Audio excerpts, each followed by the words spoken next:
Great. I'm going to give you some updates on 500 and a few things that we think are relevant to Silicon Valley investors. Okay, where are we today? 500 strong. Well, actually, 500 Startups is no longer just myself and Christine. We started with about 5 people 5 years ago. We are now 75 people across 15 countries. We speak over 20 languages. We have almost 200 million under management, hopefully soon. We've deployed about 2/3 of that, roughly, about 130 million or so. 500 Startups was really a poor choice of name because we already crossed 1,000 earlier this year, and we're at about 1,200 companies now. About 300 of those companies are outside the US. About 300 of them have women co-founders, and in fact, at least 150 have women CEOs. And our companies have raised, we believe, at least $3 billion in additional capital after our investments. That number may be increasing. So 1,200 companies actually would kind of have stopped counting a lot at this point. But something I just wanted to point out is a lot of people think that either myself or Christine do most of the investments. Some people still think I do angel investing. We have over 20 people on our investment team. And in fact, we have almost 20 people on our operations team. We have about 16 people dedicated to our accelerators. We have 13 people in our distro and growth team. Actually, Christine will be talking about that on stage here a little bit more. And amazingly, we only have 6 people in our marketing and events team that produce these events as well as our other conferences and tweet profusely. We are not quite 50-50 male-female, but we're pretty damn close. And we are about 1/3 international. So again, just to make sure people know, we're really not a small operation. Again, Christine will talk a little bit more about our distro or growth team, but 13 people, several of those not just in Silicon Valley but around the world, run programs for our companies, both our accelerator companies as well as our non-accelerator companies around the world. This year we've been doing programs in London. We have some programs in Miami coming up. We've done Taipei, Hong Kong, Dubai, Jordan, Kuala Lumpur. There's actually a bunch of companies in Kuala Lumpur right now, although they're probably sleeping at the moment. And then we just finished our WMD Weapons of Mass Distribution Conference a few months ago, which covers a lot of marketing and distribution topics. For those of you who are LPs in our fund, thank you very much. We appreciate that. We have 3 main funds. There's a small annex for the first fund. Our most recent fund 3 is now at 85 million. We're pretty much done with that. We have 5 micro funds that are mostly regionally focused. One of them is vertically focused, run by Edith Young in mobile, but we have funds for Mexico, overall Southeast Asia, one for Korea and Thailand, and we have more coming up soon, probably later this week, in fact. In the portfolio, we have 3 unicorns, 25, probably more like 26 or 27 centaurs. Centaurs are companies that are 100 million plus in value. And we affectionately love to call our companies that are doing well, but still maybe only 10 million or more in value, ponies. We have over 200 of those, probably closer to 300. The unicorns currently are Credit Karma, Twilio, and GrabTaxi. GrabTaxi is an Uber and Lyft competitor out of Southeast Asia. That's actually a company that was founded by Kylie Eng, our managing partner in Southeast Asia. Sorry, I think I forgot one more unicorn. That's Garth, our in-house he's wearing a little unicorn costume. All right. Anyway, whatever. The centaurs, I'm probably missing a few, but at least 26. So 20 companies that are valued at over 100 million, maybe not quite $1 billion yet, but on their way.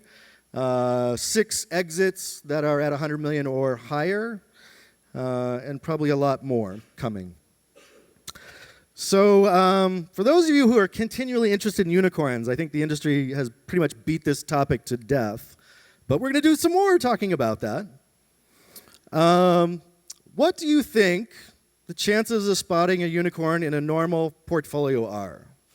1%, 2%, 5%, or 10%? People who think choice A, 1% chance of finding a unicorn, please raise your hands. Okay, that's maybe 1/3 of the room. 2%, B. Less. 5%. Anybody from Sequoia here? That's Heidi who's saying 5%. D, 10%. Somebody Angelica's very optimistic in the beginning of the room. How about 0? Anybody for 0? Yeah, okay. So, at least according to CB Insights, if we're looking at the 2009 cohort, the industry average for institutional VCs selecting unicorn is slightly greater than 1%. Now, obviously, it takes a little time for unicorns to develop, but let's say it's at least 5 years. So those numbers in 2008, 2009, 2010, fluctuating slightly, but still just barely above 1%. This is the industry-wide average for institutional VCs selecting a company that's valued at $1 billion 5, 6, or 7 years later. The industry average is slightly above 1%. Got that? For reference, Sequoia, the best of the bunch, is doing about 5%.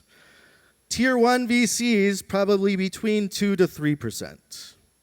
If you're really fucking good, 2% is probably a rational number to pick.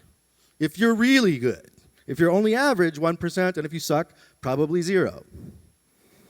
So I wrote a post about a month or two ago called 99 VC Problems, but a Batch Ain't One. And the primary emphasis on that story was VC fund portfolio sizes are too small. Period. Full stop. Typical VC fund portfolio sizes, usually between 20 to 40 companies, maybe later stage Series B slightly on the lower end. Seed funds, maybe on the higher end. You might see some seed funds that are up to 50 or 75 companies. Probably still undersized by a factor of 2 to 3x in my opinion. Again, I'm not talking about Sequoia, Benchmark, or USV, but those are the very top in the industry, or DFJ. There are a few people who've been around for 20, 30 years who actually are really good at picking unicorns. Again, really good 2% of the time. So let's look at what a normally sized portfolio might be if we had a portfolio size of 15 companies. Now, the numbers that I suggested here are for unicorns, about 2%, and we said a 50x return based on initial investment. A large win in our world, that would be a Centaur, we think, probably a 15x return. Maybe a 20x return. We're typically investing at around maybe a $3 to $5 million initial valuation on average if we include our accelerator companies and our seed portfolio. Obviously, that number is higher if you were choosing that from a basket of companies that were specifically in Silicon Valley.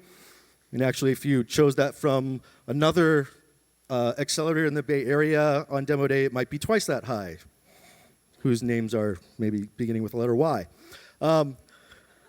So let's just say that if you're an optimistic person, you might suggest that you could find a unicorn or a 50x outcome 2% of the time, and a large win, a 15x outcome, 5% of the time. Now, if you only have something big occurring 2% of the time in a portfolio of 15, you will probably get 0 of those. And actually, if a large win only occurs maybe about 5% of the time, or 1 in 20, a portfolio size of 15 would not be enough to guarantee that you'll get 1 of them. However, if you adjust a little bit higher to 30 companies, now you will likely get at least 1 large win, i.e. a 15x outcome, but you probably will still not guarantee any unicorns. Again, if you're optimistic and you think your average might be 3% or 4%, then you might get 1 in a portfolio of 30.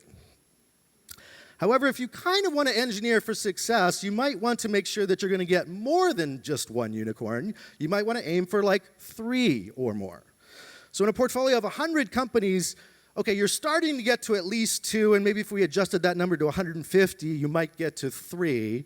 And if the average outcome of someone who picks unicorns at 2% were to see 3 unicorns, you might get at least 1.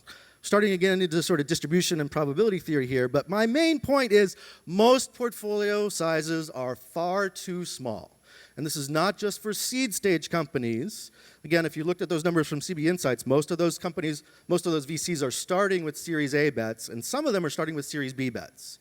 So again, VCs that start at Series A and Series B have an industry average of about 1% in picking unicorns, and the best of the people in the industry have an industry average that might be 2%, and maybe in extreme cases, 3 to 5%.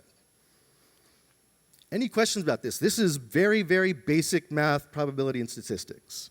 So people who are telling you that they can pick unicorns in a portfolio size of 30 companies and find at least 3 of them are either liars or Sequoia. or Benchmark, or USV, or DFJ, or maybe my alumni at Founders Fund.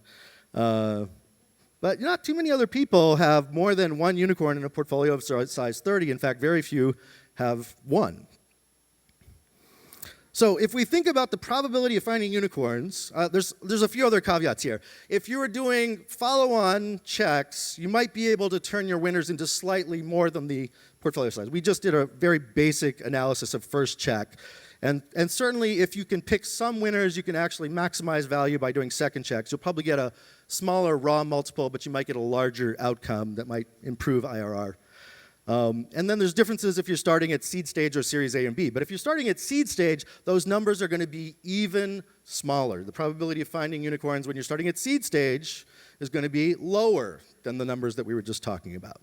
And most of the people in the room, if you're here, you're investing at least at seed stage. Okay, so to summarize optimal portfolio size, at a portfolio size of 20 to 30, there's really no guarantee of any unicorns whatsoever. In fact, there's no guarantee of any centaurs at that size. When I did angel investing, I had 13 companies. I was very fortunate to get 3 companies that were 100 million plus outcomes, Mint, SlideShare, and Mashery. I'm not sure that I would be able to do that again with a random sample of 13 investments. At 50 to 100 companies in a portfolio, you probably are now guaranteeing you will find some centaurs or some large wins, and you maybe will find 1 unicorn, possibly 2 if you're really good.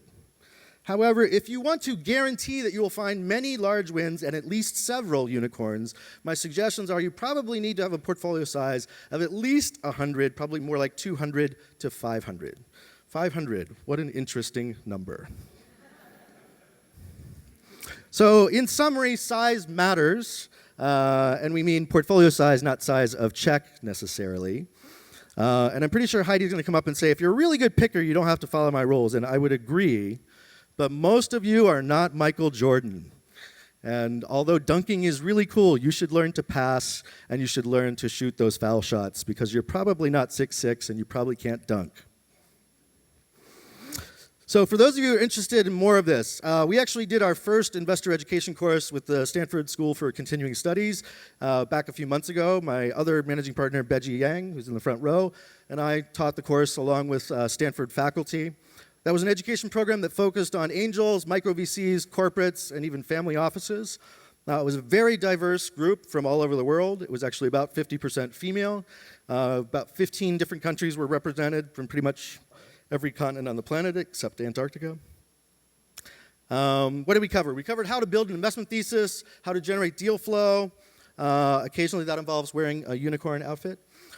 We got to meet real startup founders. So we did this course during our last batch, and the people who attended the course got to come to our demo day, meet the companies, even talk to the companies and potentially invest in them. So this is not a theoretical course. This is a very hands-on in the lab where you meet real live companies and you get to invest in them if you want to.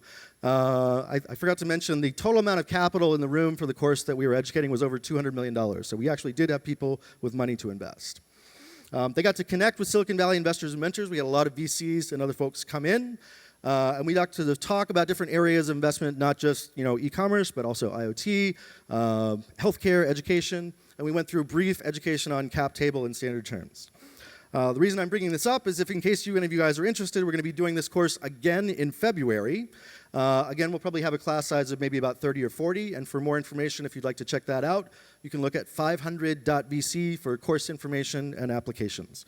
That's actually a picture of our class there.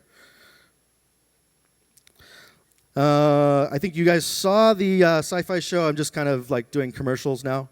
So again, that show is launching on September 22nd. Hopefully some of you will watch it. We might get renewed. There'll be 6 episodes covering 3 companies from 500 Startups and 3 companies from Highway 1 as they go through their demo day. And that's about it.